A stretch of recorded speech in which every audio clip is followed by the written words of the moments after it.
Bonjour à tous, voici la correction du cours numéro 3 de la 6e semaine de travail à la maison. Donc dans ce cours, on avait 3 exercices. L'exercice 6 tout d'abord. Dans le triangle DOR rectangle en haut, on nous demandait de compléter les différentes formules trigonométriques. Donc la première, on nous parle du sinus de l'angle RDO. Donc l'angle RDO, c'est celui-ci.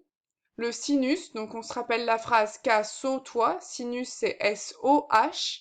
Donc le sinus, c'est le côté opposé sur l'hypoténuse. Le côté opposé, c'est OR et l'hypoténuse, c'est DR.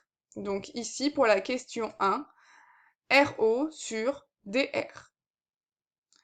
Dans la question 2, on nous parle du cosinus et on nous dit que c'est OD sur DR et il faut qu'on retrouve l'angle. Donc le cosinus dans la phrase K sautoie, c'est K, c'est AH. Donc ça veut dire que OD c'est le côté adjacent et DR c'est l'hypoténuse.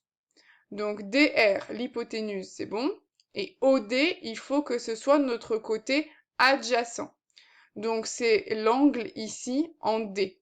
Donc c'est encore ici l'angle RDO ou ODR.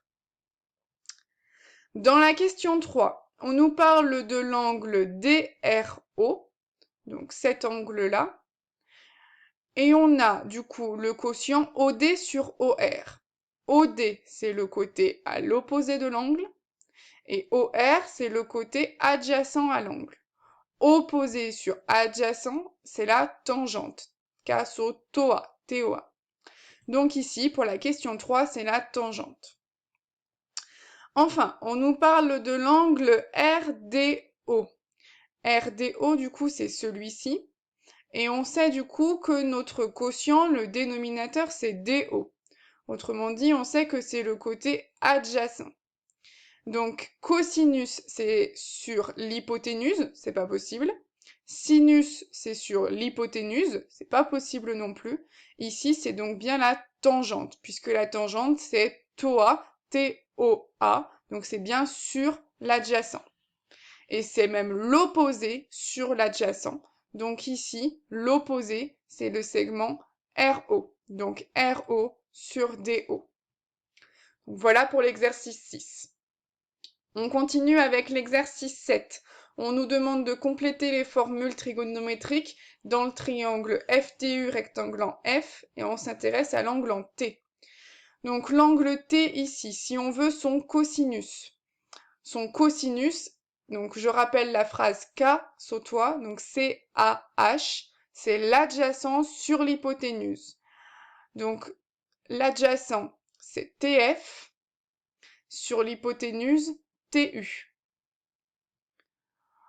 Le sinus, car sautois, c'est S-O-H, c'est l'opposé, F-U, sur l'hypoténuse T-U. Et enfin, la tangente, car sautoa, c'est la tangente, pardon, c'est l'opposé, donc F-U, sur l'adjacent, T-F. On passe ensuite à l'exercice 8. On voulait exprimer de deux manières différentes le cosinus de l'angle ABC en utilisant les points de la figure. Ici, on repère qu'il y a deux triangles rectangles, le triangle BEC et le triangle BAD, qui contiennent du coup tous les deux l'angle marqué en B. On s'intéresse en premier au triangle ABD, donc ce triangle-là. On regarde du coup notre angle en B et on veut son cosinus. Donc son cosinus, K sautois, CAH, c'est le côté adjacent sur l'hypoténuse. Le côté adjacent, c'est BD et l'hypoténuse, c'est BA. Donc le cosinus, c'est BD sur BA ou AB. Ça, c'est une première formule ici qu'on peut utiliser pour le cosinus. Si maintenant on regarde l'autre triangle rectangle, le triangle BCE, qui est rectangle en E, le cosinus, c'est toujours le côté adjacent sur l'hypoténuse. Cette fois-ci, le côté adjacent, c'est BE et l'hypoténuse, c'est BC. Donc, pour le cosinus ici de cet angle, ce serait BE sur BC.